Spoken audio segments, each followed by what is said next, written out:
Hello ළමයි කොහොමද ඔයාලා හැමෝම සතුටින් පරිස්සමෙන් ඉන්නව නේද? ඉතින් අද යා මාත් එක්ක වෙලට කලින් වීඩියෝ එකකින් නම් මම වෙල පෙන්නුවා. හැබැයි හරියට පෙන්වන්න බැරි වුණානේ. එදා ෂෝට් වීඩියෝ එකේ වගේම මේ ඉන්නේ ඉතින් මගේ ගමන් සගයා. මෙයාගේ නම තමයි බ්ලැකි.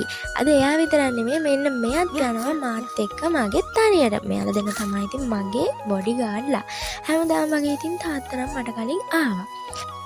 කවර ඉතින් මොන දේ කොයි විදියට කොහොම කිව්වත් මේ වගේ ලස්සන නැචරල් view එකක් බලා ගන්න පුළුවන් ගමක ඉන්න කෙනෙක්ට විතරයි. ගස් අස්සෙන් ඉරෙලියා හවසට වෙලට වැටුනහම බලන්නකෝ ඒ ෆීලිං එක.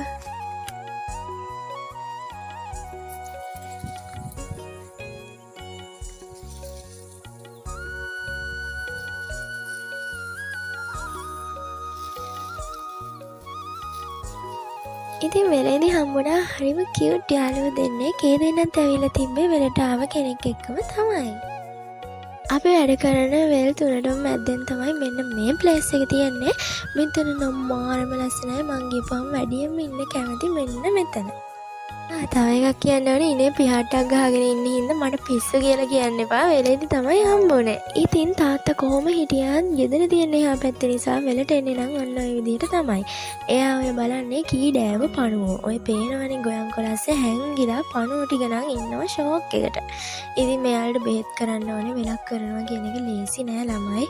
පේනවනේ මාර මහන්සියක් වෙන්න ඕනේ.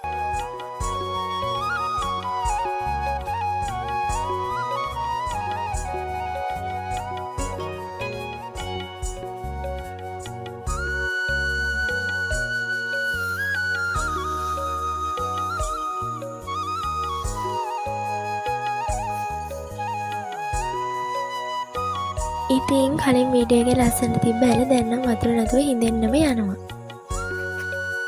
එනවනේ ඉතින් අපේ පොඩි ගාල්ලා වෙලට ඇවිල්ලා අපිට කරලා දීලා තියෙන උදව්ව.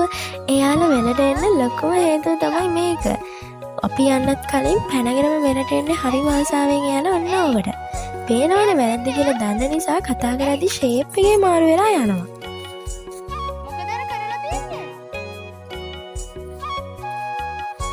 ඉතින් වෙනදට වඩා කලින් වෙලෙන් අද අපි ගෙදර යනවා. මොකද තාත්තා කිව්වා ගේ පිටිපස්සේ දාලා තියෙන වගාව චුට්ටක් බලන්න ඕනේ කියලා. කියන්න අමතකුණානේ අපි ගේ පිටිපස්සෙත් වගා කරලා තියෙන්නේ. මොකද පුංචි මිඩෙන් හරි ප්‍රයෝජනයක් ගන්න ඕනේ කියලා කතාවක් තියෙනවානේ. ඔය කලයක් වෙන්නදී හැබැයි ඒකේ පාට නම් හරිම ලස්සනයි. මේ දවස්වල ටිකක් පායන නිසා කේල් ගස් ටික නම් ඉතින් මලානික වෙලා තියෙන්නේ. පේනවනේ ඉතින්. මේ මදිවට ඉදෙන්න නම් වෙලා තිබ්බ කේල් කනකොත් සත්තු කාලා තාත්තා නම් ඉතින් කිසිම විදිහකට ඒ ගැන මදුනේ නෑ. මොකද එයා කියන්නේ අපි වගේම සත්තුත් කන්න ඕනේ. උන්ටත් දුන්නා තමයි අපිටත් ලැබෙන්නේ කියලා. ඉතින් ඔහොම අපි ඉතින් ගස් කොළන් ටික කාලයකට පස්සේ තමයි බලන්නේ ඒ අස්සෙන් හැදීගෙන ඇවිල්ලා තිබ්බ අඹ පැල එකත් කොළ ටික කොඩ වෙලාම ගිහිල්ලා. අපේ වට්ටක්ක වල කොච්චර වට්ටක්ක ගෙඩි හැදුනත් සාමාන්‍ය ලොකු වෙද්දි ගෙඩිය හැදිලා යනවා. ඒකට වෙයි කියලා ඔයාලා හේතුවක් දන්නා නම් ප්ලීස් කමෙන්ට් එකක් දාන්න. අය ඉන්න වසවර්ති දඟමල් එක විදියකට එක තැනක ඉන්නම බෑ යාට.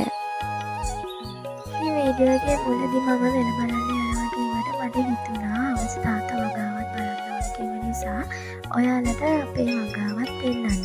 කොච්චි ගස් නම් ඔක්කොම වගේ නැලවිලා ගිහිල්ලා තියෙන මේ දවස්වල පායනවනේ. පෑවිල්ල තදටම බලපාලා තියෙන. ඉතින් අපිට වගේම ගස් කොළන් වලටත් පෑවිල්ල දරා ගන්න අමාරුයි. මොකද යාළුවත් ඉතින් ජීවින් කොට්ටාස යන්නේ. මේ දෙන්නේ ඉතින් කන්නන්ට රස ඇති දෙන්නන්ට දුක ඇති. දන්නා නම් කමෙන්ට් එකක් දාන්න.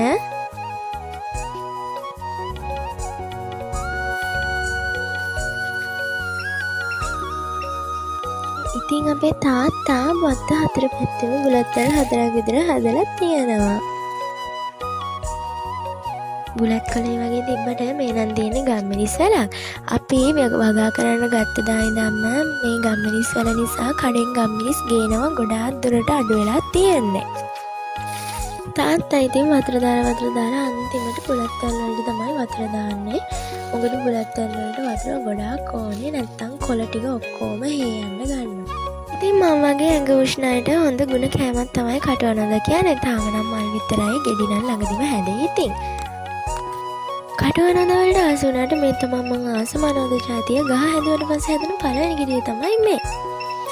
මේ තියෙන්නේ ළඟදී හදපු වල්ලපට්ට පැල වගේක් දැන් නම් ඒවා බිමින් දාන්න කාලේ හරි. ඔය තියෙන්නේ අපේ තාත්තා හදලා තියෙන මඤ්ඤොක්ක වගාව. තාම නම් අල බහැලා නෑ මම හිතන්නේ. හැබැයි ඉතින් කොළ නම් කැලේ වෙන්නම වැවිලා තියෙනවා. COVID-19 කාලේ නම් මේ යක්නාරංකොළ මානව විදියට ප්‍රයෝජනවත් වුණා. අදත් ලෙඩක් හැදුනහම ඉතින් ඔය ඖෂධ ගස්ලඹු ගස්වලට ළඟදී පිටිමකුණු බෝ වෙලා පේනවනේ මේක රවුම් ගස්ලඹු ගහක්. මේකට පිටිමකුණු හොඳටම බෝ වෙලා. ඉතින් එකකට නම් හිත හදාගත්ත හැකි අර දිග ගස්ලඹු ගහටත් පිටිමකුණු බෝ වෙලා. මధుරවන්න තුන්වල්ලන්ති නම් තුලසිකරු මාන විදියට ප්‍රයෝජනවත් වෙනවා. ඒ වගේ මේක හොඳ ඖෂධයක්.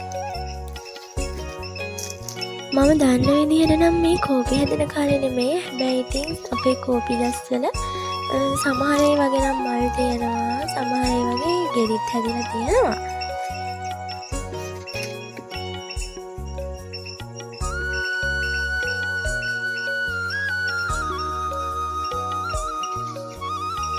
මේ තියෙන්නේ ධම්මල. අපි නම් කියන්නේ ධම්මල වලට සමහර පැතිවල රාජාල කියනවා, සමහර පැතිවල යෝදාල කියනවා. ඔයාලගේ පැත්තෙන් මොකක් හරි නමක් කියනවා නම් කමෙන්ට් එකක් දාන්න. ඉතින් කෝමාරිකාවල තියෙන මාංශල ගතිය නිසා මොන ඉඩවරක වුණත් එයාලගේ තෙතමනේ රඳවගෙන එයාලට ඉන්න ශක්තියක් තියෙනවා. පේනවනේ. ඉතින් අපේ ගමේ ගම්මාර දෙවියන්ට පහන තියන්න එළිය මේ වගේ පුංචි පහන් කණක් ඉස්සරින්දම තියෙනවා. ඔයාලගේ වලලත් තියනවද? ඉතින් මේ වීබිහි අපේ තාත්තා ගෙදර ඉන්න කාලේ එයාගේ අතින්ම එයාගේ මහන්සියෙන් හදපු වීබිහි. මේවට අපි වී දාන්නේ නැහැ. හැබැයි ලස්සනට තියෙනවා. ඉතින් අදට වීඩියෝ එක ඉවරයි. ඔයාලගේ අදහස් කමෙන්ට් එකක් දාන්න. ආයෙ වීඩියෝ එකකින් හම්බ වෙනකන් ගිහින් එන්නම්. පරිස්සමෙන් ඉන්න.